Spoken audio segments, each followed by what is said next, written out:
Cette histoire s'est passée en un temps où un empereur régnait sur le ciel et où un dragon veillait sur l'écluse des nuages. Du temps de la grande sécheresse, où les rivières tarirent, les arbres nus se dressaient sur le sol craquelé, et les animaux s'attendaient à mourir de faim et de soif.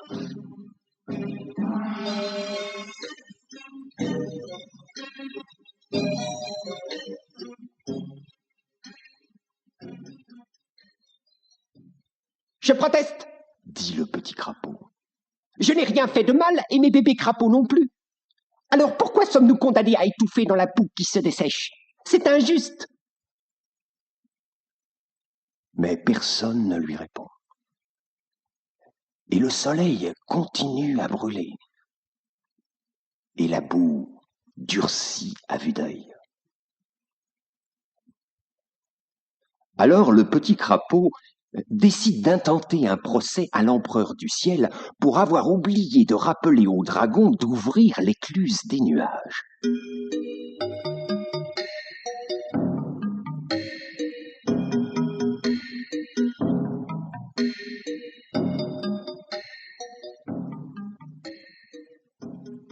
Il va avertir ses amis de son projet. « Je t'accompagnerai, » dit le crabe. « Mes voisins, les poissons, sont morts. Notre lac est sec comme un champ en plein été et l'empereur devrait le savoir. Et puis... j'ai une bonne paire de pinces. Cela pourrait être utile. » « Nous vous accompagnerons aussi, » disent l'ours et le tigre. « Dans notre forêt, il n'y a plus ni herbe, ni feuilles.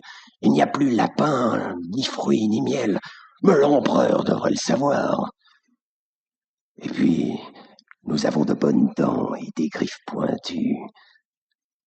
Cela pourrait vous être utile. »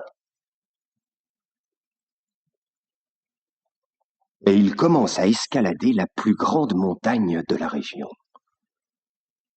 « Où allez-vous » demande le renard, rencontré en route. « Intenter un procès à l'empereur du ciel qui n'a pas fait ouvrir les écluses des nuages cette année, » explique le petit crapaud. « Veux-tu venir avec nous ?»« Volontiers, volontiers, » dit le renard. Et l'abeille, qui passait justement par là, bourdonne. « Moi aussi, moi aussi. »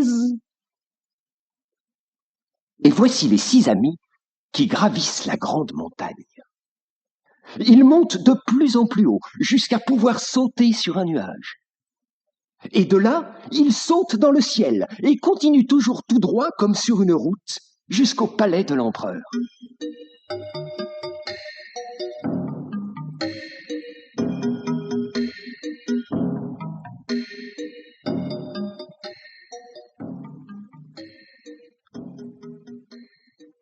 Devant la porte du palais, il y a un grand tambour, comme une gigantesque sonnette. « C'est le crapaud qui frappera », disent tous les animaux. « C'est lui qui a proposé cette expédition, c'est lui notre ambassadeur. » Le petit crapaud saute sur un tabouret et frappe poliment.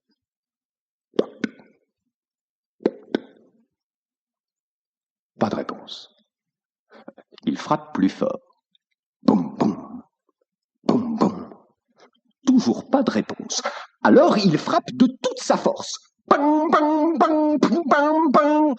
Le gardien du palais court ouvrir la porte. Il ne voit personne. Car un petit crapaud est assurément indigne du regard d'un si grand personnage. « Qui ose frapper le tambour du ciel ?» demande-t-il. « Moi !» dit le petit crapaud.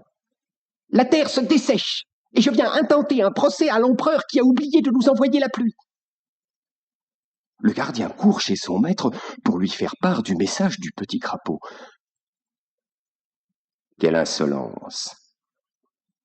Envoie-lui mon coq de combat, » dit l'empereur. En voyant arriver le coq, le petit crapaud se met à crier « Ami renard, ami renard !» Et celui-ci, qui n'a pas vu un dîner aussi dodu depuis longtemps, n'en fait qu'une bouchée. « Ces animaux sont vraiment mal élevés, » Oser se défendre contre mon coq. Quel manque de respect. Envoie-leur mon chien pour leur apprendre les bonnes manières, dit l'empereur.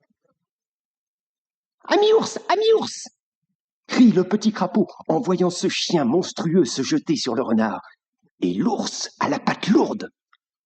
Votre chien est en miettes, annonce le gardien à son maître.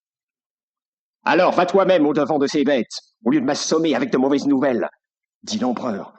Et le gardien de la porte du ciel s'arme jusqu'aux dents. ami tigre, Crie le petit crapaud en le voyant arriver, l'air menaçant. Enfin quelque chose à grignoter, pense le tigre, tout content. Et que peut un gardien, même portant une hache de rubis, contre un ours, un renard et un tigre ensemble? Se réfugier dans un tonneau? Mais à quoi cela sert-il lorsqu'un petit crapaud crie « Ami crabe, ami abeille !» et que l'un s'accroche au nez du gardien et que l'autre le pique tant qu'elle peut, et que pendant ce temps, le petit crapaud frappe le tambour du ciel de toutes ses forces en criant « Nous demandons justice! Nous demandons justice! Nous demandons la pluie !» Donnons-leur ce qu'ils veulent, sinon ils vont casser mon beau palais, se dit l'empereur.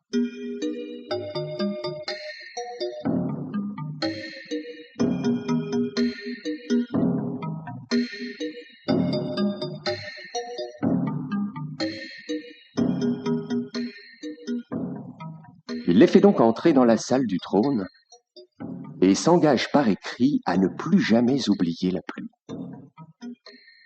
Et pour éviter des visites aussi éprouvantes à l'avenir, il nomme le crapaud oncle du ciel.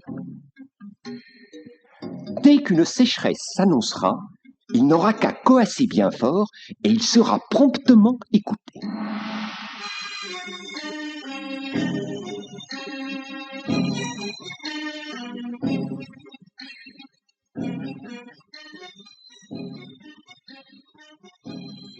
Et voilà pourquoi, se passant le mot de père en fils, les crapauds font tant de bruit lorsque la pluie manque.